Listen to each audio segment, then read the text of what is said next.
Elle était la fille du chauffeur. Il était le fils du patron. Et leur amour a failli coûter tout à leur famille. Nous nous sommes rencontrés au secondaire. Lui vivait dans une grande villa.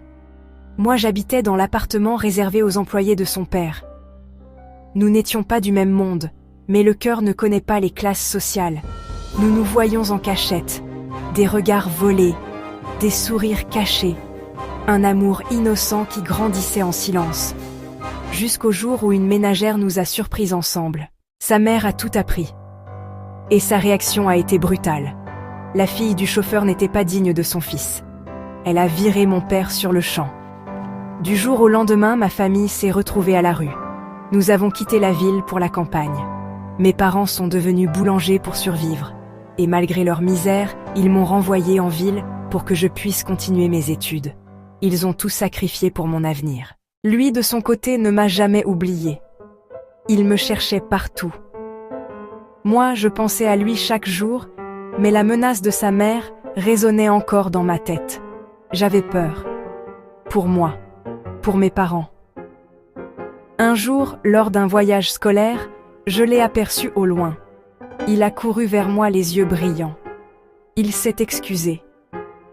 Il m'a dit que s'il avait su sa mère réagirait ainsi, il aurait mieux caché notre relation. Il était fou de moi. Il n'avait jamais cessé de m'aimer. On a échangé nos numéros, on a gardé contact en secret. Ses parents ont essayé de le marier à une fille de leur milieu. La rupture a été rapide. Il ne voulait que moi. De mon côté, j'avais décroché une bourse pour une école de médecine. 7 ans de formation. 7 ans loin de lui, mais jamais loin de mon rêve. Je suis devenue médecin.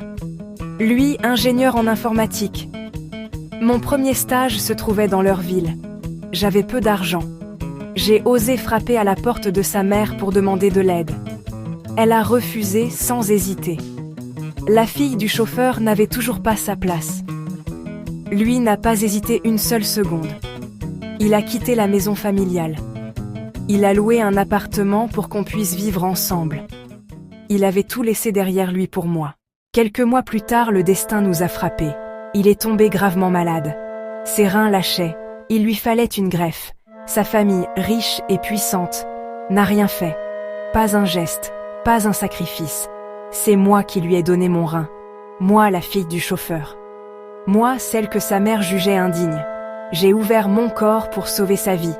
Et même après ça, ses parents n'ont pas daigné se manifester. Notre amour était plus fort que tout. Après mon stage, j'ai été embauchée. Et le destin a voulu que ce soit moi qui me retrouve.